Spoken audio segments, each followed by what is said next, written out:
የፊያሜታ ቀውላላ የፊያሜታ ካኔ አብረን የምንማር የምንጫወትና የምንላፋ ብዙ የልጅነት ጓደኞች ቢኖሩኝም ከሁሉም የምቀርባትና የማቀርባት ግን ፊያሜታን ነበር። ፊሚን ከሁሉ ወዳጆቼ ወዳት ነበር። ስለ ሌሎች በዝርዝር ላወራችሁ ጊዜውና ቦታው አይፈቅድምና ዘለዋለሁ። ምናልባት ቆንጆ ጓደኛ አለኝ ለማለት ወይም ከሷ በመጠጋቴ የተበደለ ቆዳዬ ላይ ብርሃኗ እንዲያርፍብኝ ፈልጌ ይሆናል። የሷ ጨረር አርፎብኛል፣ ግን ጨረሩ በሌንስ እንደተሰበሰበ ሁሉ ንዳድ ነበር። እዩ፣ ሁለት ትምህርት አለኝ። ስወለድ ይዤ የወጣሁትና የዚህ ተሳዳቢ ጨረር ትኩረት የቦረቦረው። ትንሽ ላብራራ። ፊያሜታን የማውቃት 7 ወይም 8 ዓመቴ እያለ ነው። ማለት ከዛ እድሜያችን ጀምሮ እንተዋወቃለን። የሁለታችንም ሰፈር ኡራይል አካባቢ ነበር። እድሜያችን እኩል ቢሆንም በቁመት በልጣታለሁ። ስለምበልጣት ቀውላላዬ ትለኛለች። ቃሉ የተቆላመጠበት ጊዜ ትዝ አይለኝም። ለምንድን ነው መሰደቢያሽን ውደጅልን ነው? እሷ ብቻ ሳትሆን ሌሎችም ይሉኝ ነበር። በፍቅር እንጃ። ቀውላላ በዚህ ሀገር ስድብ ነው። ቢያንስ ስድብ ሊደረግ ተችሏል። ማን እንደሆንኩ ምን እንደምመስል እንዳረሳ መሰለኝ። ጠርጥር አለ። ከተስፋዬ ጋር ፎተሬ ማድረግ ከጀመርኩ በኋላ በፍጥነት አደግኩ። ልክ በአፌ እንደምራከብ ሁሉ አፌ ሰፋ፣ ትከሻ ወጣው፣ መንገድ ሰሪ መሰልኩ። ወገቤ ዙሪያ የስም መቀነት ጠቀለልኩ። ጡቶቼ ያጠባው አይነት ተንጀለጀሉ። የገላዬ ያስተዳደግ ፍጥነት ራሴን አስፈራኝ። ፊያሜታ ዋናዋ ጓደኛዬ ብትሆንም ሕይወቴ በጣም በመለዋወጥ ላይ እንደሆነ እኔ በ14 ዓመቴ ከትልቅ ሰው ጋር ያውም ካሳዳጊ ጋር የተኛውና በመተኛትም ላይ እንዳለው አታውቅም። መኪና ኋላ መቀመጫ ተቆላልፎ ስለመሳሳም በመሽኮርመም ስታወራ በሴትና በወንድ ግንኙነት ብዙ ነገር ይደረግ እንደነበር ደርሼበታለሁ። ጓደኞቼ ስድ ነገር ያገኙ መስሏቸው በትንሽ ጉዳይና ወሬ በሳቅ ሲፈርሱ፣ ስለመጣበስ የመሰለ ቀላል ወሬ ሲያወሩ ምንም የማላውቅ ጨዋ እንደሆንኩ ሁሉ በእናታችሁ እንዲህ አይነት ባለጌ ነገር አታውሩ እላለሁ። ስሜቱ መጥቶበት የሚሰራው የጠፋ ወንድ የሆነ አስቂ ነገር እንዳለው ብነግራቸው ደስ ይለኝ ነበር። ፊያሜታ ቀውላላ ብላ ስጠራኝ፣ ሌሎች ደግሞ የፊያሜታ ተከታይ ናት ነበር የሚሉኝ። ያቺ የምትከተላት ካኔ ውሻ ነገር እንደማለት። አይን ስለማልገባ እንደ ገረዷ ወይም እንደ ሞግዚቷ የሚመዝኑኝ ነበሩ። በዚህ ነጋ ጠባ አዝኛለሁ። እንዳረሰውም እያለሁ ልርሳውን ብል የመርሳት ድርጊት ራሱ አሁንን ማጥናት ነውና ተከታይነቴን ነጋ ጠባ አስታውሳለሁ። ለመርሳት ብለፋም እንኳን አረሰውም። አየሽ፣ የግል ድክመት ቢኖርብሽ የህሊናም ይሁን የአካል የትም ሀገር ላይ አድኝም። የትም ፕላኔት ላይ ብትወጪ ድክመትሽን አይቶ ምንም አይደለም ግድ የለም የሰራሽ እግዚአብሔር ነው ብሎ የሚምርሽ በአምላክ የሚያምን ፍጡር የለም። እግዚአብሔር የሚወዳቸው ሰዎች ሁሉ የሚያምሩ ነበሩ። በጣም ቀይ ድቡልቡል ፊት፣ ቦርጫም፣ አንገተ አጭር፣ ቀይ ድድ ያለኝና በዚህ ምክንያት የማላውቃቸው ሰዎች ፊት መሳቅ የሚያሳፍረኝ ነበርኩ። ከንፈሮቼ ደቃቆች ናቸው። ከንፈር የሚሳሳው ለምንድን ነው? ምኑ ተይዞ ሊሳም ነው? በዚህ ላይ ደግሞ ረጅም ነኝ። አታምኑኝም እንጂ የተናገረኝ ልበል የጠየቀኝ ነገረኛ አለ አይደል? እንትንሽ እዚህ ጋር ነው እንዴ ምናምን ብሎ ደረቴን በጣቱ የነካ። የአዲስ አበባ ተረበኛ ያውም ከሰከረ አያድርስ ነው። ታዲያ ይሄ አያበሳጭም? በልጅነቴ አብረን ከምንውል ላይና ታች ከምንንጋጋ 6-7 ጎረምሶች ለቅርብ ወዳጅነት የሚያስቡኝ ጥቂት ያውም የማልፈልጋቸው ነበሩ። የጸጋን ይሄን ቀረ የማይባሉበት የምኒልክን ቁመና ብመኝ የትም እንደማልደርስ አውቃለሁ እና አላስብም። የኢያሱን ጨዋታ ላውጫ ጸጉርና የአካለ ጉዛይ ሸንቃጣነት ብመኝ መመኘቴ ቢሰማ መሳቂያ የሚሆን ይመስለኛል። በዚህ የተነሳ የዝቅተኝነት ስሜቴንና ፍርሃቴን ለመታገልና አድማጭ ለማግኘት የምጠለለው ፊያሜታን ነበር። በመጀመሪያ ከሰዎች ፊት ሞገስ እንዳላገኝ ያደረገኝ መልክ ያለ የሚታይ ነገር የላትም ይባላል። እንደዚህ አይነት ልጃገረዶች አለን፣ በዓለም ዙሪያ የሚታይ ነገር የሌለን። ቢኖረን እንኳን እንዳንታይ ይመኛሉና በአጠቃላይ አባባልና ስያሜ የማንታይ ያደርጉናል። የሚገርመኝ ግን ወንዶች ያችን ነገር ሲፈልጉና ሲያሰኛቸው የሆነ ነገራችን ይከሰትላቸዋል። ፊያሜታ ሁልጊዜ በሰው አፍ ተሞግሳ ተጠሪ ነበረች። ልቦለድ የሚጻፍላት፣ ታሪክ የሚቸከቸክላት። ታዲያ እስከ ቅርብ ጊዜ ድረስ በተገኘው አጋጣሚ ዶግነት እንደ ልጅነት የጊዜ አፍ ተከፍቶ በግልጽ ባይነገረኝም ወይም ካኔነት የኔና የፊያሜታ ግንኙነት መግለጫ ወይም መቀኛ ነው። ሁላችንን እርጅና እስኪያቀራርበን። ሁለተኛ መልከጥፉን በፖለቲካ ይደግፉ ሲባል አዳሜ ላትሰሚ ትችያለሽ ግን ይባላል። በኋላ የ66 አብዮት ተነስቶ ተሳተፊ ብለው ሲመለምሉኝ በፖለቲካ ቲያትር ውስጥ ፉንጋነት የጠፋ ሊያቅፉኝ ሊስሙኝና ሊወዳጁኝ ያልተመኙኝ እንድሞትላቸው ፈለጉ። ወጊ ይረሳል፣ ቤላ አትረሳም። እንደ ፊያሜታና በቅርብ እንደማውቃቸው ሴቶች ልጆች የምኮራባቸው ተጨባጭ አባትና እናት የሉኝም። የታሉ ወላጆችሽ ቢሉኝ ደህና ፎቶ እንኳን ማሳየት አልችልም። መልማዮችና መሰሎቻቸው ከሚኖሩበት ሐሳባዊ ሀገር ከጠርዙ ላይ የምመላለስ ባለጌ ስርዓትና አጃቢዎቻቸው የፈጠሩኝ እድለቢስ ነበርኩ። ስፈለግ የምጠራ ሲፈልጉ የሚረሱኝ ግማሽ እድለቢስነት አለ። በጥጋበኞች የተገፋው እንደገና እድሜ ከፍ ሲል ጥጋበኞች እንዲገነጠሉ አደጋ ቀማሽ ሆንኩ። ይህም ይገባኛል። ጠላታችሁ ኢትዮጵያ ናት እየተባለ እየተነገረን የምናድግ ስለሆነ ረቂቅ የሆነው የውስጥ ባርነት አይገባንም። ከላይ የተሽከረከርንባቸውን የሚያብረቀርቁ ቀሚሶችና ቀሚሳት በትንሹ እንኳን ገልበው ቢያዋቸው ገበራቸው አደፍ የነካው ነው። ፊያሜታ ኮሌጅ በተማረ ታኑስ በሚነዳ ነጋዴ አባቷና በተወራለት መልከ መልካምነቷ ስትንቀባረር ጎረምሳ ስትመርጥና በፍቅር ስትቆምር ሳላቋርጥ ደስ ካለኝ ወንድ ጋር ወጥቻለሁ። ግን ደግሞ ሀገርሽ አዲስ አበባ ከሆነ ልብሽን ቢከፍቱት ያው አዲስ አበባ መሆን ነበረበት። የኔን ልብ ከፍተው ቢያዩት ውስጧ በራሷ ስርዓት አሳምራ ትርትር የምትል ሌላ ትንሽ ልብ ነበረች። በልቤ ውስጥ ልብ ደብቄያለሁ። ገምጋሚዎቼና መዳቢዎቼ በማያውቁት መንገድ በግሌ ለግሌ ባምጽም በግሌ ብመሳጠርም ሂዶ ልገልጸው በማልችል ጠማማና አስገራሚ መንገድ የማገለግለው ግን ፊያሜታና እሷን የመሳሰሉትን ነበር። ያደግኩት እንደዚህ ነው። አንድ ግሬ ቤት፣ አንድ ግሬ አደባባይ፣ አንድ ግሬ አዲስ አበባ፣ አንድ ግሬ አስመራ። እንዲህ ተበላቅጦ ኑሮ ይከብዳል። ግን እኔና የሚመሳሰሉኝ ሰዎች ተክነንበታል።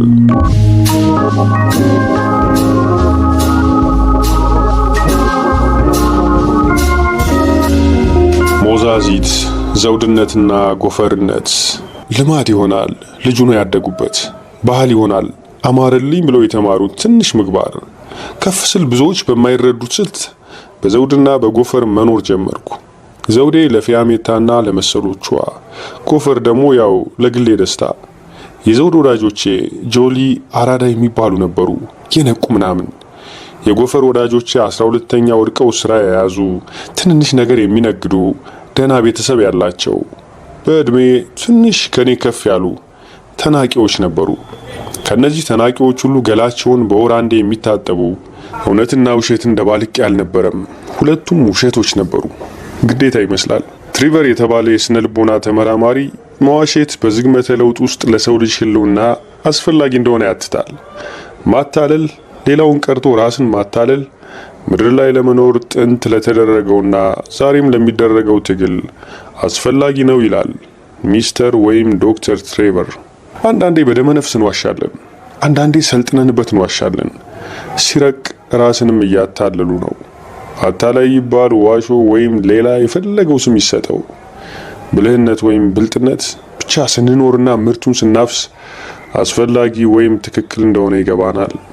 9ኛ ክፍል ያለው ጓደኞቼና የጓደኞቼ ጓደኞች ሞዛዛ አሉኝ። ለምን አሉኝ? ከተስፋዬ ጋር የምሰራውን ነገር ሰዎች ባያውቅም የሚያውቁብኝ ይመስለኛል። ከኔ ህይወት ጋር በማይገናኝ ሀሳብ ከልጆች ጋር ስንወያይ ትክክል ባልሆንም የሚቀናቀነኝ ሰው ካጋጠመኝ እኔን ለማዋረድ የታቀደ አድርጌ ስለምቆጥረው ውሸት ይዤ እከራከራለሁ። ድንገት ከተረተው የሚያገናኘው ነገር ባይኖርም ወደ ተደበቀው የግል ህይወቴ የሚወስደውን መንገድ የከፈትኩ ይመስለኛል። ከፍ እያልኩ ሲሄድ ይሄ ጸባዬ ተከራካሪነት መሰለ። በአራዳ እንግሊዝኛ ሽት የማልወሰድ። ታዲያ በዚህ ሰበብ ሞዛዛ አሉኝ። ተስፋዬ ቶሎ ለመብሰሌ ትልቅ ግብአት ነበር።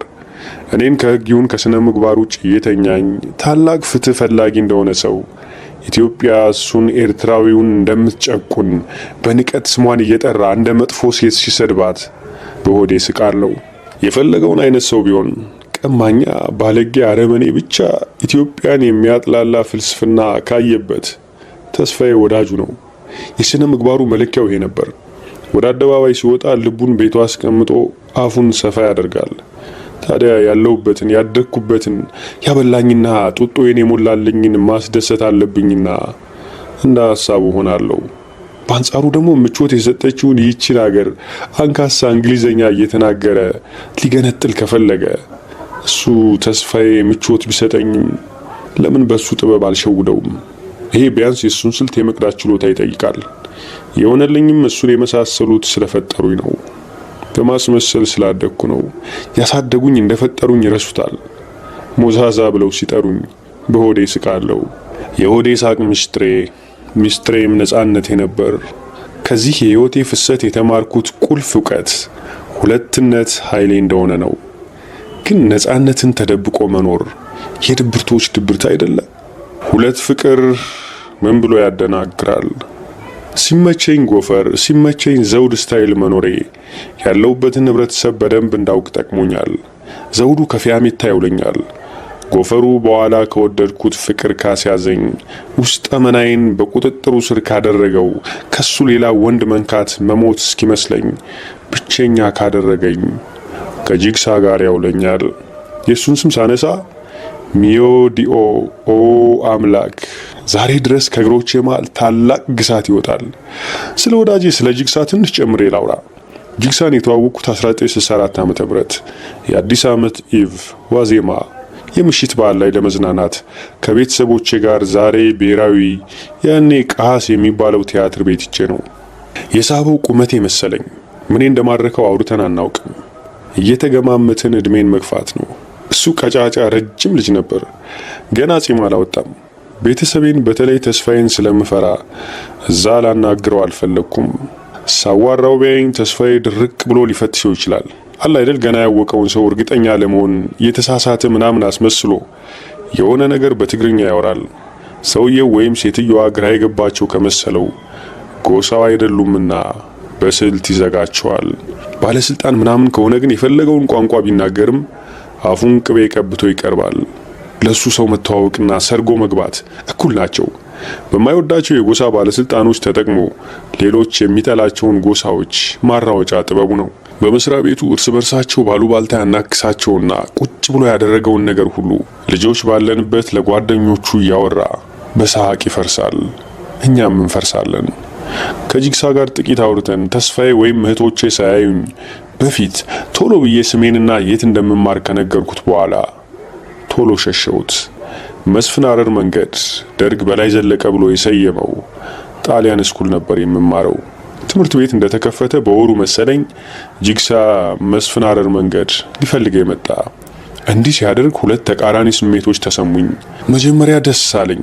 አለ አይደለ እንደዛ የሚፈለጉት ልጆች በቃ የዛን ጊዜ ኩል ናቸው። ሁለተኛ የኤርትራ ሰው አለመሆኑ አስፈራኝ። እነዚህ ስሜቶችን ለማስታረቅ መንገድና ከተማ ጭር በሚልበት እሁድ ቀንና ቦታ ነበር ጂግሳን የምቀጥረው። መወደዴን ሰው እንዲያይልኝ ይፈልጋለሁ፣ ግን አልቻልኩም። ጂግሳ ግን እሁድ የገርዳሜ ነው እያለ ሁልጊዜ ቅዳሜ ለምሳ ይቀጥረኛል። እሱ እንዳወጣኝ ለማንም መንገር አልችልም። አንድ ልጅ ወዶኝ እንዲህ ያደረገልኝ ማለት አልችልም። ምክንያቱም ለዘመዶቼ ጂግሳ ሰው አይደለም። ቁመናውን ወድጀው በቀሉ ስስቅ እንኳን እፈራለሁ። ምክንያቱም ቀልደኛ ሊሆን አይችልም። በተስፋዬና በዘመዶቹ እንደተነገረኝ ቀልድ አያውቁም እነሱ። ግን የጂግሳን ሳቅና ቁመት ስወድስ ሲጀምር ምንም የማላውቅ ስለመሰልኩት እጅሽን ለያዘው ልሳምሽ ከማለት በስተቀር አለ አይደል በሌላ የማያስቸግረኝ ቁም ነገረኛ ሆኖ ቀረበኝ። ጂግሳ በቦይ ፍሬንድ ደንብ ቤት የደጃፍ ድረስ ሊሸኘኝ ይፈልጋል። ይሄን አይችልም። ፍራንኮ ኔሮ በሲኒማ የሚያሳየውን አይነት ፍቅር እዚያ አጋጥሞኝ ግን ማድረጉ ሳይፈቀድልኝ ሲቀር በሽታ አይደለም። እንደዛ ነው መሐንዲሱ የነበርኩበት ትንሽ ማህበረሰብ የሰራኝ። እድሜና ልምዴ ሲጨምር በባንንም ተቃራኒ ነገር የመስራት ክሎቱ አልነበረኝምና ቀጠልኩበት። ከጂግሳ ጋር ለማንም ሰው ጓደኛ፣ ፊያሜታ፣ ክላስሜት ምናምን የተባለ ሁሉ ያልተናገርኳቸውን ነገሮች አድርገናል። አምፒርና አድዋ ሲኒማ ገብተን ተቃቅፈናል፣ ተሳስመናል። ገብረተንሳይ ባቅላባ፣ ፍላሚንጎ ቫኒላ ጄላቶ፣ የሬንዴቡን ኬክ ተቀላልበልሰናል። በሌላ ቀን ፌሚ ጋር ከሚኒ ጋር ከጸጋና ከሚኬሊ ጋር ስንመጣ ጠረጴዛ ከበን ተቀምጠን በከፊል እኔን ያገለለ ወሬ ሲያወሩ ጂግስዬን አስታውሳለሁ። ከበን ከተቀመጥንበት ጠረጴዛ በዝምታ እንደራኳቸው አያውቁም። እዛው ተቀምጬ ጂግሳን እያሰብኩና ከነሱ እየራኩ እርጎዬን ውጣለሁ። ጂግሳ ብዙ ጊዜ የሚያነበው መጽሐፍ ይልማ ሀብተየስ የሚባል ደራሲ ነበር። እትዬ ላድርስ፣ እሱን ተይው፣ ሌላውጅ ምናምን የሚባሉ አርዕስት ያላቸው ናቸው። አያስቅም? ያነበበውን ይተርክልኛል። ፕሎቱ ደስ ይላል፣ ግን የሚረቡ ጥሩ ሆነው የተጻፉ መጽሐፍት አይመስሉኝም። የሚያሳዝን ኋላ ቀር የንባብ ልማድ ነው። ታላላቅ የጣሊያን ደራሲዎችን አስተዋወቅኩት። ፒያሳ የነበረው ጃኖፕሎስ መጽሐፍት ቤት ወስጄ ከገዛ ላይ ቀር ምን አይነት ልቦለድ መግዛትና ማንበብ እንዳለበት አስተማርኩት። ማሰልጠን ይሏችኋል ይሄ ነው፣ ግን አልፈለገም። ብዙ ጊዜ ለምሳ የሚወስደኝ ፊት በር የነበረው ካዛ ናፖሊ የተባለ ሬስቶራንት ነው። ተስፋዬ ምግብ ቤቱን ሲያደንቅ ሰምቼ ጂግሳን እዛ ውሰደኝ አልኩት። በአይን የሚያውቁን ደንበኞቹን ብንተዋተብም ትግረኛ ስለማናግራቸው እንደፈለግኩ አዛቸው ነበር። እሱን አንድ ሁለቴ ተሳስተው ትግረኛ ሲያናግሩት ግራ ገብቶት ሲቁለጨለጭ ትዝ ይለኛል። ሰዎቹ ያናገሩት እኔ ትግረኛ ከማይናገር ከሌላ አይነት ሰው ጋር ትመጣለች ብለው ስላልጠበቁ ነው። ይህን ሁኔታ ጂግሳ ትላንትም ዛሬም የተረዳ አይመስለኝም። እኔ ታላቴሊ እሱ ኮተሌት እየበላን እንደምንወደው ኪያንቲ ወይን ጠጅ እየጠጣን ዋንታ ላሜራ የሚባለውን ዘፈን ስሰማ ትዝ ይለኛል። የታንጎ ሙዚቃ ወድ ነበር። ታንጎ ደንሼ ግን አላውቅም። እዛ ሆቴል የተዝናናሁት በላቲን ሙዚቃ፣ በካሞሚሌ ሻይና በፉድ ብቻ አይደለም። ስለ ራሴ ብዙ ነገር አውቄያለሁ። ካዛናፖሊ ትምህርት ቤቴም ነበር። በዘንባባ ያጌጠችዋን ቆንጆዋን ያስመራን ከተማ በአይነ ስጋ ሳላያት የወደድኳት የሚያምር ፎቶዋን እዚህ ተሰቅሎ አይቼ ነው። የምጽዋን ወርቃማ የባህር ዳርቻ አሸዋ፣ የከረንን ጠመዝማዛ ተራሮች ያፈቀርኩት ፎቶአቸው እዚህ ተሰቅሎ አይቼ ነው። የቀይ ባህር ሰማያዊ ቀለም የዘመዶቼ ደም የፈሰሰበት መሆኑ የገባኝ እዚህ ፎቶዎችን በብሌኔ ጎብኝቼ ነው። ሌላም አንደኛው ግድግዳ ላይ ትዝ ይለኛል። ሬስቶራንቱ ስገባ በግራ በኩል የኤስፕሬሶ መስሪያ የሆነችውን የቢያሌቲን የአልሙኒየም ጀበና የሚያስተዋውቅ የተሰቀለ ትልቅ ስዕል ነበር። እዛም ስዕል ውስጥ ከጀበናዋ ጎን እጁን ወደ ላይ አንስቶ አመልካች ጣቱን የቀሰረ ትልቅ ጢም ያለው አጭር ሰውዬ ነበር። ኦምኒኮን ኢባፊ ይሉታል። ትንሹ ጢማም ሰው ማለት ነው። ስገባ ብቻ ሳይሆን ምግብ እስኪመጣልን የጂግሳን ገብጋባ አይኖች ስለምፈራ ብዙ ጊዜ ግድግዳ ላይ ሳፈጥ ያን ስዕል አየው ነበር። ዛሬ ጢማም አጭር ወፈር ያለ ሰውዬ ካየው የዚያን ጊዜ እሁድ ወይም ቅዳሜ ከሰዓት በኋላ ያስታውሰኛል። በቀኝ በኩል ደግሞ አንድ የትንሽ ከተማ ፎቶ ነበረች። ሚላኖ መሆን አለባት። ከተማዋ መሃል ትልቅ የቡና ጀበና ያለበት ሐውልት አለ። ጀበናዋ ያቺው የቢያሌቲ ጀበና ናት። ከስሩ ፌራ ዲ ሚላኒ ይላል። የሚላኖ ብረት ማለት ነው። የሚላኖ ብረት የሚሉት አልሙኒየሙን ነው። ከስሩ ያለው ጽሑፍ ትዝ ይለኛል። ኡና ካፍቴሪያ ኦኛ 15። ይህን ሳነብ ኢንች ማለት ጠፍቶኝ ሳይሆን ለጨዋታ 15 ሰረዝ ነበር የምለው። ጂግሳ በሳቅ ይፈርስልኛል። ሪያሊያዛቶ ዳ ኢንዱስትሪያ ኢታሊያና ካፍቴሪያ ሞቻ ኤስፕሬሶ ቢያሌቲ። የአበሻ የሸክላ ጀበና አልወድም። ምክንያቱም ከአባቴ ዘመዶች የአልሙኒየም ጀበና በስልጡንነቱ አይበልጥም። የሸክላ ጀበና ለዘመናዊነት ሳይሆን ለከብትና ለእበት የሚቀርብ ይመስለኛል። ለዚህ ማረጋገጫዬ ተማሩ የተባሉ ሀበሾች በባሬስታ የተሰራ ቡና ለመጠጣት የሚያሳዩት ሰፍሳፋነት ነው። ታላቴሊ በሚያምር ስልስ በልቼ በነቢት ሞቅ ብሎኝ መሸት ሲል ወተን ሰው እንዳያየን ተገለማምጠን ሆቴል እንገባለን። የመሳሳምን ትክክለኛ ትርጉም ያየሁት በሱ ነው። ድንግልናዬ ባለመኖሩ ትንሽ ይገረም ብዙ እንጃ። ብቻ ሰተት ብሎ ሲሄድ ገላው ቆም ሲል ትዝ ይለኛል። እኔ እንደ ድንግል በሁኔታዬ ጉራ ስነፋ ስለቆየው በማፈር ፊቴን ጋረድኩ። በመገረም ጋብ ያደረገውን ረምታውን ቀጠለ። አላወራነውም። ከጎኔ ሆኖ ሁለመናዬን አቅፎኝ የተኛ ዘልዛላ ጡቶቼን ከቧንቧ እንደሚፈስ ሚሪንዳ የጠባ ጅግሳ ብቻ ነው። የጠገበ ወንድ በእግሮቹ አቅፎ ቆልፎ ለሰዓታት የያዘኝ ያኔ ነው። በፍቅር በወንድ እጄ የጎረስኩት ያኔ ነው።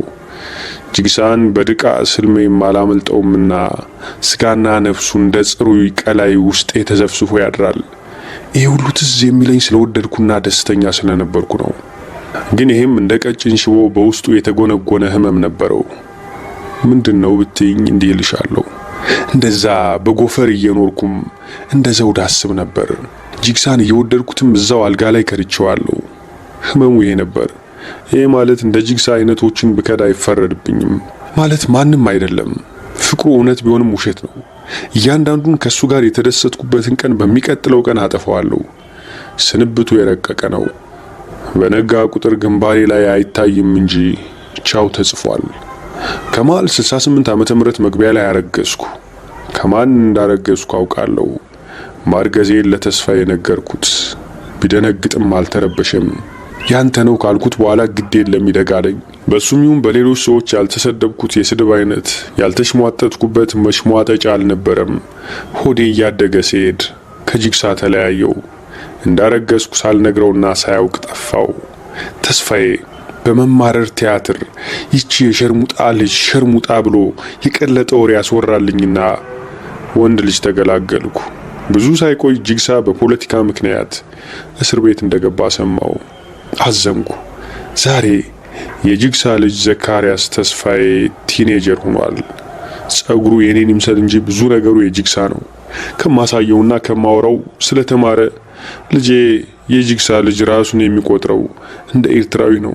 ትንሽ ባጠፋ ቁጥር፣ ትንሽ በተሳሳተ ቁጥር በልቤ ይሄ የጅግሳ ደም ነው ላለው። ጎበዝ ተማሪ የሆነበት ምክንያት ደግሞ የኔ ደም ስለሆነ ነው ላለው። እንዲህ ብፈርድ ማን ይከለክለኛል? በልጅነት መውለድ ሴትን ይጎዳል። ከትዳር ውጭ ማለቴ ነው። ባለጌ አብሻቂና ወግ አጥባቂ ሰዎች መሃል መደቀል ደግሞ መከራውን ያበዛዋል። ከማን እንደወለድኩ አደባባይ አለመውጣቱ ዋናው ነው። ከማን እንዳረገዘች እንኳን አታውቅም። ጉድ ጉድ እየተባልኩ ተስፋዬ ራሱም ተሳታፊ እንዳልሆነ በእርግዝናዋ ነገር የለውበትም ለማለት ተደምሮ እየሰደበኝ ያከሳኝ ያቆረቆዘኝ ጊዜ አለፈ። እንኳን ሆኖ ይቅርና ሳይሆን ሊሰይሙን ቅጽል ስም ሊሰጡን ይሸኩሉ የለም። የተስፋዬ ዋናው ስድብ ወዲ ሸርሙጣ ነው። እንግዲህ እናቴ ሸርሙጣ፣ እኔ ሸርሙጣ፣ ልጄም ወዲ ሸርሙጣ። ያሳዝናልም ያሳስባልም። ስማርት ስለሆንኩ ነው የሚያሳስበኝ። የሚያሳዝነኝ ደግሞ ልብ ስላለኝ ነው። መውለዴ የጠቀመኝ ነገር ቢኖር ተስፋዬ ስለፈራ ወደ አልጋዬ ያለመምጣቱ ነው። ደግሜ የምወልድበት ስለመሰለው አይጠጋኝም ነበር። ወይም አልቄበት ይሆናል።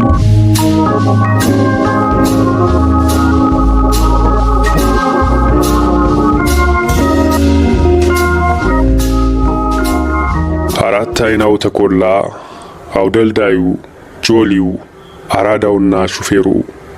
ሁለተኛ ዓመት 6 ኪሎ ዩኒቨርሲቲ የሳይኮሎጂ ተማሪ በነበርኩ ጊዜ ነው ተኮላን ያወቅኩት። በጣም ብቸኛ ራሴን የደፋውበት ጊዜ። ሙሉ ሴቱኛለሁ። ከተኮላ ጋር የተዋወቅኩት ከዝናብ ለማምለጥ የህንጻ ስብሳብ ተከልዬ ታክሲ ስጠብቅ ነው። ፊት ለፊቴ ሲያቆምልኝ ሳላንገራግር ገባው። የሆነ ከሰዓት በኋላ ላይ ነበር። ከጫኔኝ በኋላ ምሳ ጋበዘኝ። የውሸቴን ሳልደረደር አልቀርም። በዛ ሁኔታ ውስጥ ያለው ወንድ ያውም ባለመኪና ሲፈልግሽ እምቢ አይባልም። ዝርዝሩ ይረሳል። አሁን የተደረደርኩ ቢሆን ዛሬ ደስ ይለኛል። ታዲያ ተኮላ በመኪናው ከቤት ሲወስደኝ ወደ ቤት ሲመልሰኝ አምሳለ ትነጫነጫለች። ተስፋዬ ዝም በይ ይላታል። የተስፋዬ ስልት ደግሞ ከላይ የሚያነሳልኝ ተገኝቶ ነው ይመስላል። አንድ ሰሞን በተከታታይ ስንወጣ ከረምንና ቀስ በቀስ እየተራራቅን ሄድን። አምሳለ ያልኩት ሆነ ከማንም ዱርዬ ጋር እያለች ትቀባጅራለች። ተኮላ አራዳ እንጂ ዱርዬ አልነበረም። ራሴን የቻልኩ ትልቅ ልጅ እንደሆንኩ ትረሳለች። ጡት ካጠቡ በኋላስ ልጅነት አለ? ብዙ ነገር ባለማወቋ እንጂ ብታውቅ ታብድ ነበር። ደጋግመን አብረን ስለወጣን መዓዛና ተኮላ የት ይደርሳሉ እየተባለ ለጥቂት ጊዜ ተወርቷል። ቢያንስ እንደዛ ይመስል ነበር። ሰዎችን እንዲያስጠረጥራቸው ወይም ያስወራቸው ከማንኛውም ሴት የበለጠ ከኔ ጋር ደጋግሞ በመውጣቱ እንደሆነ ለእኔም ለአውሬዎችም ይገባናል። እንደሱ ጨዋታ ወድ ነበር። እንደሱ መብላት መጠጣት ወድ ነበር። የፈለኩት ሆቴል እንዲወስደኝ በድፍረት የምጠይቀው እኔ ብቻ ነበርኩ።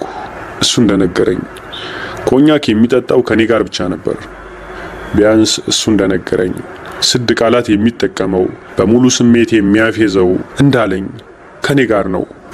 አፉን ማን ያምነዋል እንጂ ተኮላን ስወደው ጨዋታውንም ነበር። የማያውቀው አይነት ሰው ስለሌለ የማያመጣው አይነት ወሬ አልነበረም። ለሰፈር ብቻ ሳይሆን ከጠቅላላ ከፍተኛችን ተፎካካሪ የሌለው ራሱ እንኳን ያልገባው ወሬ ሰብሳቢ ነው። ወሬኛ ስለሆነ አይደለም። በልጅነቱ ከሚያውቃቸው ልጆች ከሁሉም ጋር ጥሩ ግንኙነት አለው። በፖለቲካ አልተቃቃርም። ለቅሶ ደራሽ ነው። በተለይ የሰፈር ሰርግ ካለሱ አይጥምም። አይን አፋር የሚያላምድ፣ ጥርስ ማስከደን የማይወድ፣ ቁም ነገረኛ ከመባል ይልቅ ቀልደኛ መባል የሚወድ ነበር። ከሚታወቅበት የሴሰኛነት ነገር ውጪ ልቡ ክፋት አልነበረበትም። ሳውቀው የፈለጋትን ሴት ለማግኘት ግን ተንኮል ከመስራት የሚመለስ አይደለም። ሴሰኛነቱን ይሁን ጥሩነቱን የትኛውን እንደሚወዱት ሴቶች ይምታታባቸዋል። ለኔ አልተምታታብኝም። እኔ የበለጠ የወደድኩት ሴሰኛነቱን ነው። ከሱ ጋር ካደርኩ ወይም ከዋልኩ ለሳምንታት ያህል ወንድ የተባለ ነገር እረሳለሁ። ሳይ እንኳን ያስጠላኛል። ተኮላ ለወንድ ያለኝን ፍላጎት ጎትቶ አውጥቶ እንደ በግ ሞራ ቤርጎ በር ላይ ይለጥፈዋል። ውስጤም ባዶ ያደርገዋል። ስራ የሚባል ሰርቶ ስለማያውቅ የመጫወቻና የመዳሪያ ጊዜ ነበረው። እናትና አባቱ የናጠጡ ባይባልም ሀብታም ነበሩ። ዛሬም ናቸው። በትክክል የአባቱ የአቶ ደጃዝማች ጆቴ ልጅ አይደለም ይባላል።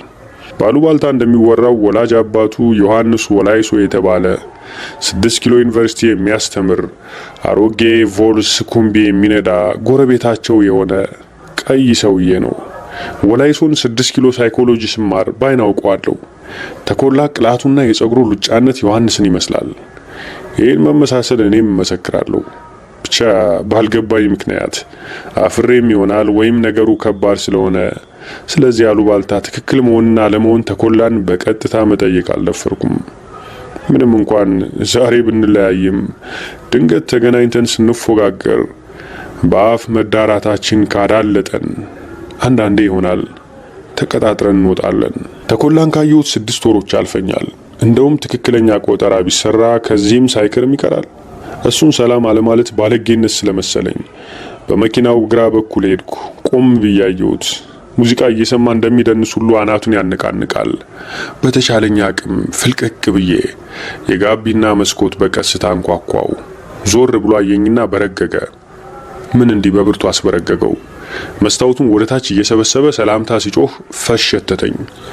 ቀላል ቅርናት አልነበረም። ለአፍታ በይሉኝታ በትዝታና በጨዋነት ተተብትቤ ሰላምታ ልለው ወደሱ በመምጣቴ ራሴን በልቤ ረገምኩ። ሳልጠነቀቅ ባፌ የገባውን ቅርናታም ጉም ፊቴን ዞር አድርጌ እየሳልኩ አስወጥቼ የምሽቱን ለብ ያለ አቧራማ አየር በቶሎ ወደ ሳምባዎቼና ወደ ሆዴ አስገባው። ከተኮላ አስተያየት ፈሱ እንደዛ እንዳደረገኝ የገባው አይመስልም። አልሸተተውም ወይስ ከፈሳ ቆይቶ ነበርና አፍንጫው ተላምዶት ነው? እዚህ መንገድ ዳር የቆመው ፈስቶ ቤቱ ሊገባ ይሆናል ብዬ በልቤ እየሳቅኩ ሰላምታ ተለዋወጥን። ከሁኔታዬ እንዳይጠረጥር ገላዬን ያሸሸሁት በፈሱ ምክንያት እንዳልሆነ ላሳየው በመኪናው መስኮት ጭንቅላቴን ወደ ውስጥ ገባ አድርጌ ወደ ጀርባ እያየው እንደ ቀልድ ማን እንደብቃል እዛ አልኩት። ያኔውኑ ፊቱ ላይ ያለው የአፍተር ሼቭ የአፉ አልኮልና የልብሱ ሽቶትነት ይሸተኝ ጀመር። እንደ ድሮ በአፍ ልላፋው ሞከርኩ። ከእሱ ጋር የአፍ ልፊያ ይጣፍጣል። ፊቱ ላይ ምንም ፍላጎት አላየውም። እንደውም የተከፋ ይመስላል። ማን እንደብቃል ብዬ የጠየቅኩት ሻፍቲን አፍሪካ የተባለ ፊልም ሲሰራ ለነ ሪቻርድ ራውንድትሪ ባከራያት ሲትሮይን መኪናው መሆን አለባት። እዛ ፊልም ዓለሜ በተባለ የስክሪን ስም ኢትዮጵያዊ ሆና የተወነችውን ቮኔታ ማጊን እንዳወጣ ይወራል። ላንጋኖ ወርደን ያደረግነውን ላስታውሰው ነው። ወደዛ ስናልፍ ወይ ስንመለስ ሁልጊዜ ከዋና መንገድ አውጥቶ አንድ ግራር ዛፍ ስር ይወስደኛል። በመኪናው የጀርባ መስኮት የጠራ ሰማይ ከተጠለልንበት የግራር ዛፍ ከአንዱ ቅርንጫፍ ላይ ሊወድቅ ያኮበኮበ የወፍ ጎጆና ጫማው የወለቀ አንድ እግሬን አይ ነበር። ዛሬም የትም ሁኜ ያን የመሰለ ሰማያዊ ሰማይ ሳይ አይኖቼ የወፍ ጎጆ ይፈልጋሉ። አፌም በፍቶት ውሃ ይሞላል። ግን ተኪ አላስታወሰም። ገጹ ላይ ምንም አይነበብም። ካልኩት የማይገናኝ ሌላ ነገር እያሰበ እንደሆነ አልጠፋኝም። ምን እያሰበ ነበር? ስለማን እያሰበ ይሆን? ከሚያምር ወንዳወንድነቱ ጀርባ የጎደለበት ነገር ያለ ይመስላል። ተኮላ መቼም የጎደለበት አልነበረም። ግንባሩ ላፍታ የተሸበሸበ አልነበረም። ተኮላ በተደበርኩበት ዘመን ብቻዬን እንዳልሆን አቅፎኛል። እርጋታውንና ሳቁን በሴትነቴ ለክቻለሁ። ከዘመዶቼ ግልምጫና ጠማማ ፍርድ ባይገባውም በሴክሱ ጋርዶኛል። ቀጥተኛ ሰው እንደሆነ ስለማውቅ ምንም ሊያናግረኝ እንዳልፈለገ ስረዳ ትንሽ አዘንኩ። በዚህ በቆመበት መንገድ ላይ መምጣት መወሰኔና ይህን ትካዜውን ማየቴ ትንሽ አበሳጨኝ። ስንገናኝ ወይ ስልክ ደውሎ ገና ሃሎ ስለው ማዛ ሞዛዛ እያለ ይፎክረኝ የነበረው ትዝ ይለኛል። አንዳንዴ ዛሬም ስለሱ ሳስብ ባሳለፍነው የሚያምር ትዝታ ነገር ልቤ መሃል ከመሃል ሲሰነጠቅ ይታወቀኛል።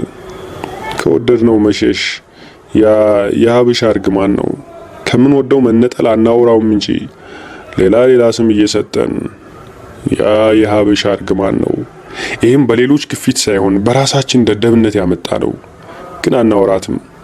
ምክንያቱም ከሚያስተምረን ልምድና ከሚገረምመን እግዚአብሔር ይልቅ ብልጣብልጥ ሰዎች የሰሩልንን ጥፋት እንወዳለን። በደም ስራችን ውስጥ የሚፈሰው ይህ አይነት ቂልነት ነው። በገዳዳ አቅጣጫ እየሄድን ብልጦች ናችሁ ከተባልን መድረሻችን ሲኦል ቢሆንም ግድ አይሰጠንም መሰለኝ። ባህሌ እንደሚያስተምረኝ ያየሁትን የኖርኩትን ሀፍረቴንና ቀሽምነቴን ሁሉ በልቤ ያስቀምጣለሁ። የሚያሳፍረኝ ቢኖር ራሴ ነኝ። ራሴ ለራሴ ያሳፍረኛል። ይህንንም አልናገረውም። ሀፍረቱን የሚናገር ማን ነው?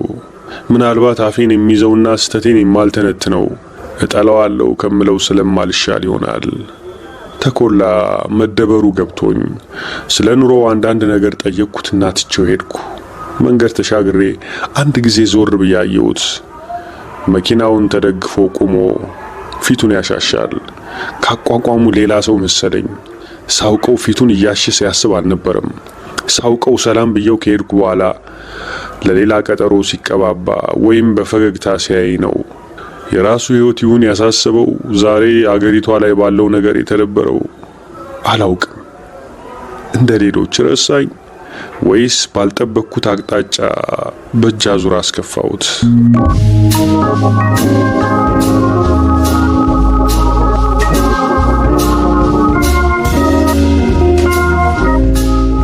መልእክተ ምትክ 1 ብታመንም ባልታመንም እናገረዋለሁ።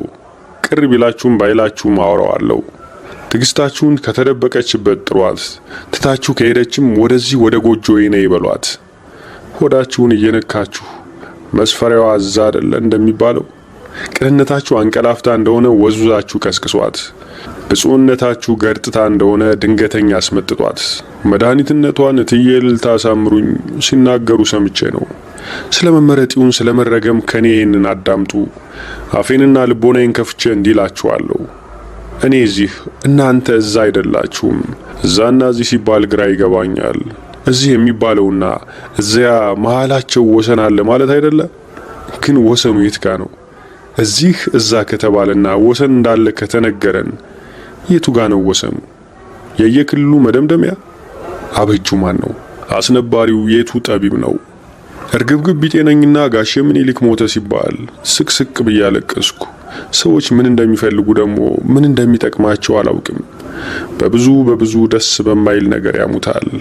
እማ እንደነገረችኝ በቀይ ሽብር ጊዜ ወንድምሽ ተስፋዬ መሞቱን ሲነግሩት ሳይውል ሳያድር ቤቴ ድረስ መጥቶ ያጽናናኝ ቁም ነገረኛ ነው እያለች ደጋግማ ስትናገር ስለሰማዋት ይሆናል።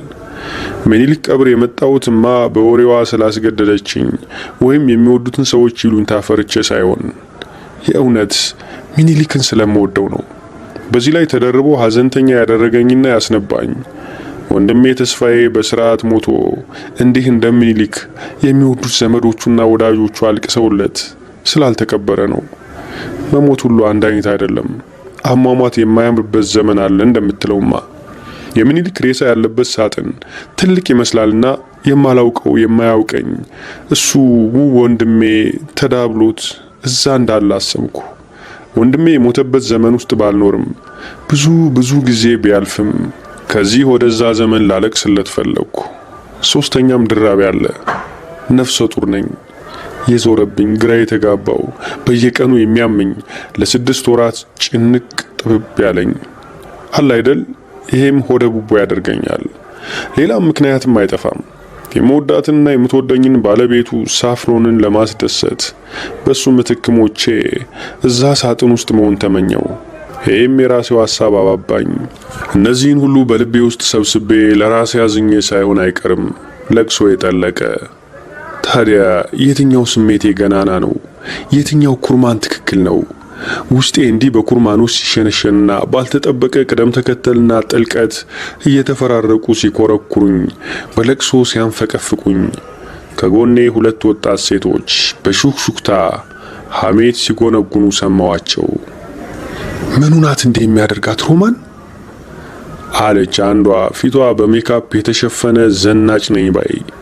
ለቅሶ ላይ የሚዘንጡ አያስጠሉም? እንጃ ምን አውቃለሁ። ያው ያደረጋት ወይ ዘመዱ ወይ ያደረጋት ዘመዱ ትሆናለች አለች። ሰው ይሰማኛል ብላ እንኳን አላፈረችም። አለ አይደለ በቃ ንቀትና ብልግና። እኔም ለራስ ሰበብ መሸንሸኔ ሲገርመኝ እነዚህ ወለወልዳዎች 5ኛ ጨመሩልኝ። ሲሞቱ በሰላም መሞት የለም። የራስን ጉዳይ እያሰቡ እንደነዚህ ባለጌ ሴቶች አፍን ሳይከፍቱ ነፍስ በገነት ትቀመጥ ብሎ መሰናበት እናትን ገደለ። በዚህ መላእክትን እየቀበርን በዚህ ሰይጣን አብሮን ላጀብ ይመጣል። ጥርሴን ነክሼ እንባ በሚያልቡ አይኖች አፈጠጥኩባቸው። ፊቴን በነጠላዬ እየሞዠኩ ባለጌ ስድብ ተሳደብኩ። እንዳይጥ እየተሽሎኮለኩ ሰው መሃል ጠፉ። ዘንጥ የሚሉ ሴቶች ዝነጣቸውን ረስተው እየተንቀለቀሉ ሲሽሎከለኩ ማየት አስቂኝ ቢሆንም አልሳኩም። ግን ምን ብዬ ተሳደብኩ? እንዲህ በቀላሉ በየቦታው በአደባባይ አይነገርም። ሁሉ ለኔ እንደተረት ነው። ታላቅ ወንድሜ ተስፋዬ ከሞተ በኋላ ነው አሉ የመኖሪያ ቤታችን ድባቡ ትካዜ ሆነው። እማ ያሰኛት ቀን ስታወራና ጎረቤቶቻችን ሲሉ እንደምሰማው እዛ ማለት የምትወደውማ አንድ ልጇ ካረፈ በኋላ ቡና ማንደጃዋ አጠገብ ካለው ኩርሲ ከምትጎለትበት ጉልት መነሳት ከበዳት። ተቀምጦ መነሳትን የመሰለ ቀላል ድርጊት ለማከናወን ተስፋ እንደሚያስፈልግ የሚገባው ጥቂት ሰው ነው።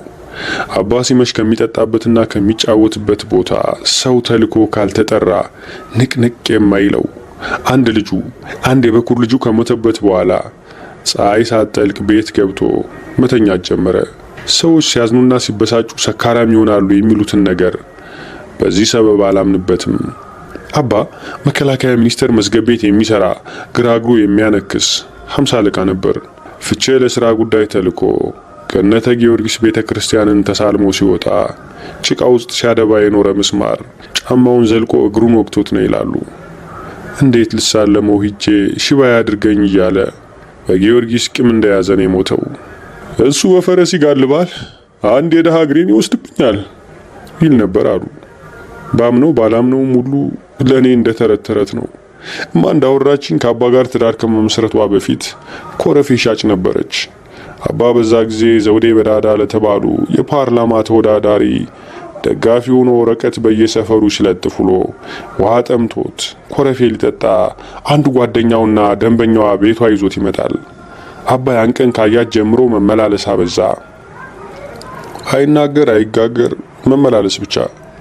ኮረፊዋ መልካም እሷም ቆንጆ ነች እየተባለ ወንድ ይሰባሰባል። አባ ታዲያ ሊያናግራት እየፈለገ አልቻለም። ለኔ ሳይሆን ለሌሎች ሰዎች ቡና ላይ እንዲህ ስታወራ ሰማዋት። ወይስ ኮረፊው ሰበብ ነው? አይ ልጅ ኑሮው ከባድ ባይሆንም ሌላ አያሳስብም።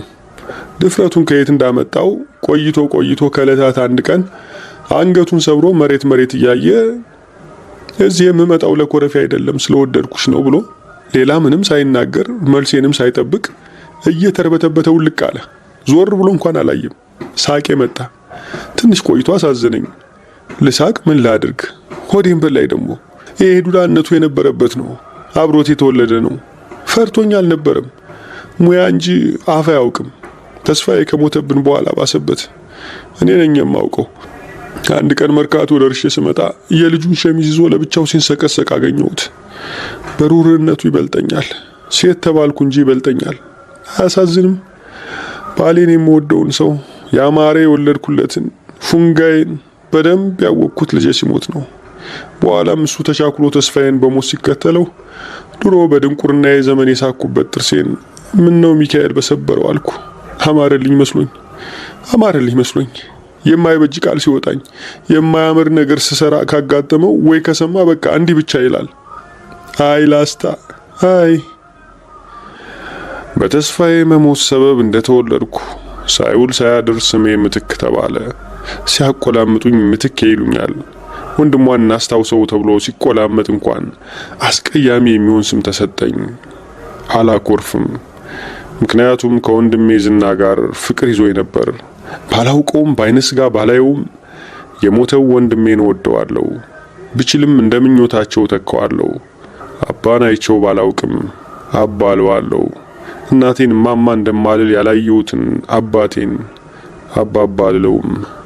ወንድሜ በሕይወት አለመኖሩ በአካል አብሬው ኑሬ እንደተለየሁት ሁሉ እንደተለየኝ ሁሉ ስለሚያስጨንቀኝና ከታሪኩም ፍቅር ስለያዘኝ የተወልን ጥቂት ፎቶዎቹን ባጋጠመኝ ጊዜ ያለው በተለያዩ ዓመተ ምሕረቶች የተነሳቸው 3 ጥቁርና ነጭ ፎቶዎች አሉ። እህቱ ስለሆንኩ ማዳላቴን ቀንሼ እጅግ መልካም ነበር።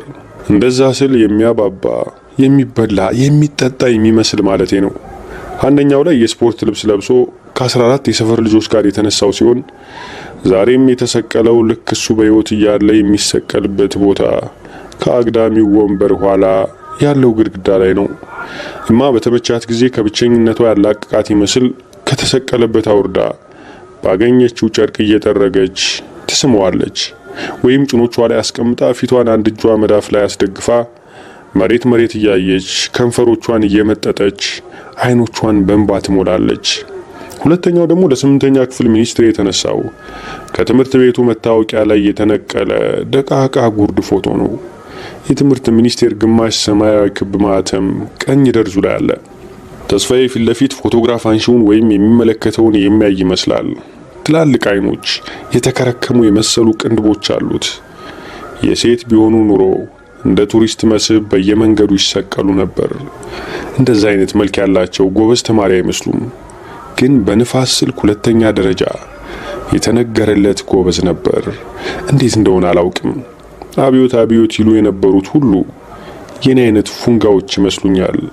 በዛም ያሉ ፖለቲከኞች በሆነ ሂሳብ ፉንጋ ይመስሉኛል። ግን እሱ እንደዛ አልነበረም። 3ኛው ፎቶ የ1 ዓመት ሕፃን ሆኖ እማቅፋው የተነሳው ነው። እዛ ላይ ደግሞ የሰው ሳይሆን የመላክ ልጅ ይመስላል። አባና ብዙ የሰፈር ሰው የሚያምነው ወንድሜ ተስፋዬ ምንም አይነት ፖለቲካ ውስጥ እንዳልተሳተፈ ነው። በአብዮት ጥበቃዎችና አሳሾች በሌሊት ከቤት ታስሮ ሲሄድ እማ ምንም ነገር አላደረኩም፣ ምንም ነገር ውስጥ የለውበትም እያለና እያለቀሰ ነበር። ብቻ ግን ባልታወቀ ሰው ተጠቁሞበት ከቤቱ ተወስዶ ያለምንም ፍርድ እዛ ዛሬ ዘድሬክ የተባለው ሆቴል ያኔ 7 ዶርስ ወይም 7 በር የነበረበት ፊት ለፊት ቀይ ሜዳ ላይ ገለው ጣሉት። ያኔ ነጻ እርምጃ ነው አሉ የሚባለው። በመግደል መጓዛቸው ነው ትላለችማ። ሰላማዊ ሰው እየገደሉ ጉዞ አለ እንዴ? አባቱ መራመድ የማያምርበት አንካሳ ስለሆነ ማሽሟጠጣቸው ይሆናል ትላለች። በኋላ እያዳፉ ይዘውት ከሄዱት ሰዎች የሚደፋ ይድፋቸውና አንዱ ጊዜው ደርሶ ሲታሰር 2ቱ ግን ከሀገር ሸሽተው ወጡ ተባለ። እንዲህ ትላለች ሁሌም። ተስፋዬን መክሬዋለሁ። ይሄ የትምህርት ቤት ረብሻ ሲመጣ ነግሬዋለሁ። ገና የ9ኛ ተማሪ ምን ያውቃል? ምኑ ገብቶት መንግስት ይገለብጣል? መንግስት ኳስ ሜዳ ነው። ገና ንፍጡን ያልጠረገ ትምህርት ሲያልቅ ቀጥ ብለና ወዲያ የለም እንለዋለን። ልክ በሰዓቷ ከችላል። ደርጉ እኔን አላስከፋኝም። የቤቱን ክራይ 5ቱን ብር 2 ከሽልንግ አደረገልን። ምን በደለን? በልጅነቱ ሰዎች አረጋርጂው እንዴ አንቺ ሴት አይን አታስገቢው እያሉኝ ቡዳ እንዳይበላው በነጠላ ከልዬ ነበር ማጠባው።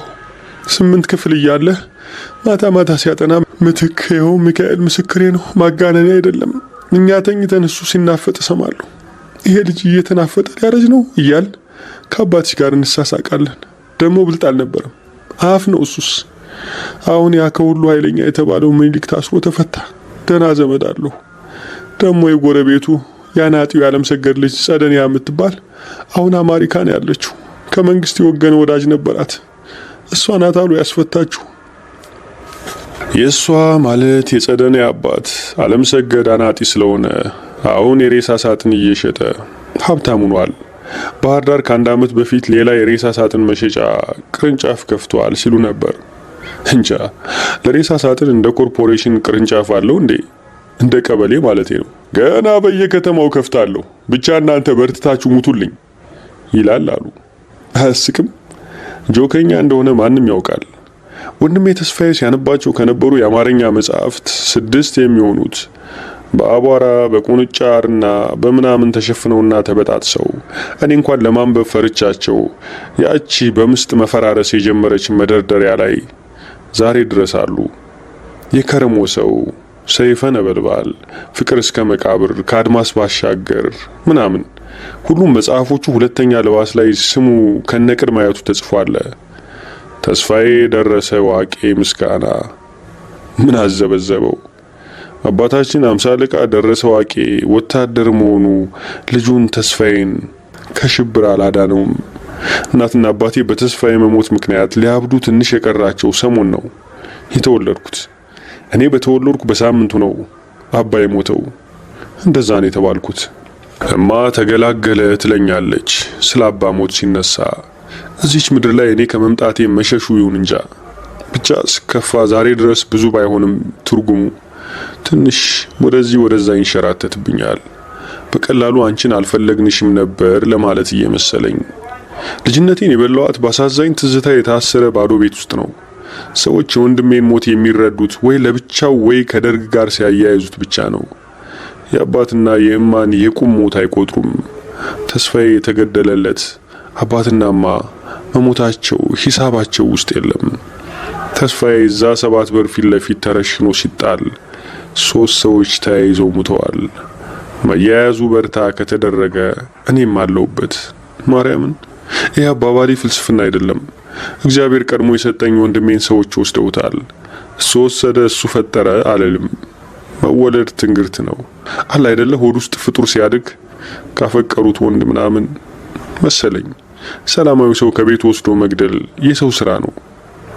ባላየውም አብረን ባንጫወትም በወንድምና በእህት ስርዓት ባንላፋም የተስፋዬ ያለመኖር ጤነኛ ያደርገኛል መሰላችሁ?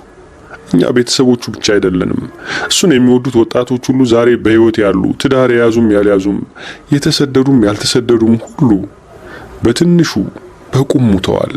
ባይሞቱም ሰው ከሚያደርጋቸው ነገር አንዳንድ ነገር ጎሏቸዋል። እማ እንዳለች መቁጠር ትንሽ ሳይከብድ አይቀርም። አባ ከሞተ በኋላ የምትኖረው መሞቻ ቀኗን እየጠበቀች እንደሆነ እያደኩ ሲሄድ ይገባኝ ጀመር እና ለዚህ ነው ባዶ ቤት ውስጥ ነበርኩ የምለው። አሃዝ አይደለም እህቶቼ፣ የአሃዝ ነገር አይደለም። 2 ሰዎች ይበቃሉ በሳቅና በጨዋታ ዲን የ1000 ሰዎችን ነፍስ እንዲያስደስቷት። አባ ሲሞት የጡረታው ገንዘብ ብቻ ሊያስተዳድረን ስለማይችል እማ የተገኘውን ስራ ሰርታ ሁለታችንን ማሳደር ነበረባት። ከእጅ ወዳፍ ነን። ሌላ አባባል ካልተፈጠረ ከእጅ ወዳፍ በደንብ አይገልጸውም። ኮረፌ ብቻ እየሸጠች መተዳደር አልቻለችም። በዚህ ንግድ ብታንገራግርም ጥቂት ቀን ሞክራ የባሏ መሞት ግድ የማይሰጣቸውና የሐዘኗን ጥልቀት ያልተረዱ ሰካራም ወንዶች ስላስቸገሯት እሱን ትታ ጉልት ዘርግታ የባልትና ነገር መሸጥ ጀመረች። ወንድ በሌለበት ቤት ራሳችን የራሳችን ጋሻ ሆን። ጥቀርሻ መሃል አደግኩ። የቁርሴ ዝርዝር 1 ዳቦ በሻይ፣ የድስት ራሪ፣ ጥፍሬን በጥርሴ እየቆረጥኩ ሳሳጥር እያመለጠ ሆዴ የሚገባው አጥንት። የምሳዬ ዝርዝር 1 ዳቦ፣ የድስት ራሪና ጥፍሬን በጥርሴ ሳሳጥር እያመለጠ ሆዴ የሚገባው አጥንት፣ የራቴ ዝርዝር፣ አንድ ዳቦ በሻይ፣ የድስት እራሪና ጥፍሬን በጥርሴ ሳሳጥር እያመለጠ ሆዴ የሚገባው አጥንት። ከፍ ስል የግዴታ ሙያ ለመድኩ። ክክ በመከካት፣ ሽምብራ በመቁላት፣ በርበሬ በመውቀጥ፣ ቅመማ ቅመም በማዘጋጀት፣ ሎሚ የሚያካክሉ ብርቱካኖች ከመርካቶ ሰብስቤ በየመንገዱ እየዞርኩ በመሸቀል፣ የተወለገ ቅጠላ ቅጠል ከአዲስ አበባ አካባቢ እየሰበሰብኩ ትንንሽም ብዙም እያተረፍኩ በመሸጥ መተዳደራችንን ቀጠልን። ከባድ ኑሮ ነው። እዛ ከእማ የጉልት ጉብታ ላይ ተሰይሜ የባዴን ምሰል ቡና ቤቶችና ሻይ ቤቶች ለደንበኞቻቸውና ለጎዳናው ሙዚቃ ሲረጩ ሺ ኢዝ ሆምለስ የተባለ ዘፈን እሰማ ነበር። ዳዳዲ ዳዳዳ ሺ ኢዝ ሆምለስ። የሆነች የጋሼ ግዳይን ልጅ የመሰለች ሴት ናት የምታቀነቅነው። ሆያ ሆየዋ ለኔ ለምትክ ይመስለኛል።